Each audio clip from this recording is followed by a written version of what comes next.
All right, you just cleared out your pantry. You got rid of all the garbage. The cheesy poofs are gone. Your kids are screaming. Your wife's screaming. Your husband's screaming. Oh my God, what are we gonna eat? What are we gonna eat? We don't have all the garbage. All right, let's talk about how to refill that thing up. Okay, so first of all, what I would say is have a foundation of healthy sources of protein. Start with the protein. And so, what is that gonna look like? Well, animal source foods for sure. That is going to be your best, most complete source of protein that you can get. So let's really lean on that pretty hard. Beef, veal, lamb, chicken, duck, seafood, things like eggs, dairy products are going to all be good bets for healthy sources of protein. If you want some snacks, get some no sugar added jerkies, beef sticks, things like that. At one point we'll talk to you how to make your own, which I think is a better option. Because you're focusing on protein, don't forget to include healthy sources of fat. And yes, saturated fats are healthy sources of fats as they come in whole foods like meat. Now, if you got saturated fats that are coming in the form of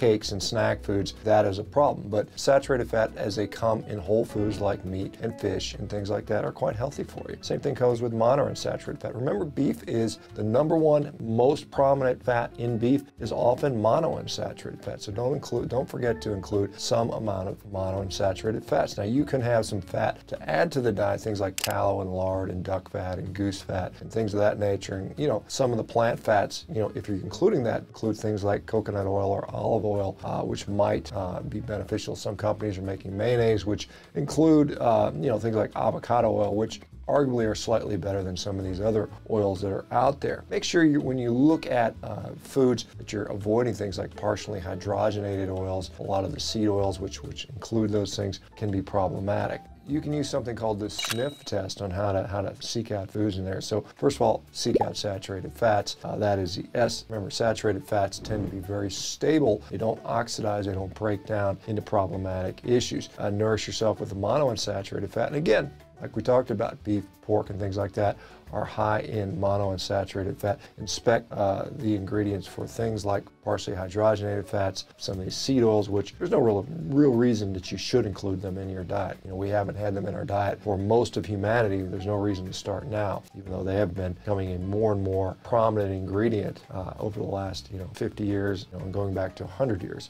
Focus on fatty meats. Again, you don't have to eat massive amounts of fat, but your meat does have to have some amount of fat on it. If you just eat lean, skinless chicken breasts all the time, you're going to have a really hard time with satiety. So make sure the meat has enough fat in there to make it flavorful and also be satiating for you. And then, fatty fruits. If you're into those things, if you're still eating vegetation in the diet, then, focusing on things like avocados and olives and other sort of fatty fruits. All right, now, if you're going to include vegetables in the diet, and I don't think you have to, but if you are, let's focus on the non-starchy vegetables, okay? Things that are going to provide the vegetation that you want without all the excess calories. Remember, a lot of people will have trouble digesting vegetables. I mean, I see that every day, so don't feel like you have to include that in there. But if you are, these are the ones you should probably lean towards: the leafy greens, the broccoli, the cauliflower, asparagus, and other vegetables that grow, above ground. Okay, so avoiding foods is probably the biggest thing in here, because a lot of foods can be damaging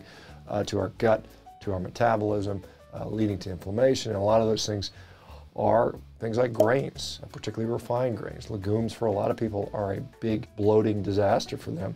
Potatoes, dairy, again, as much as I like animal source foods, dairy can be, for some people, problematic to lead to inflammation. All right, once your health has improved on a mostly meat-based or fully meat-based carnivore diet, you can start to test things and see how you react to those things.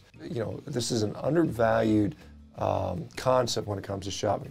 Don't shop when you're hungry, right? You make stupid decisions when you got all this hyper-palatable food around you. Go to the grocery store hungry. So make sure you go shopping after you eat. Schedule a time to shop when you intentionally know you're already not hungry to go there, okay? So that's a big thing.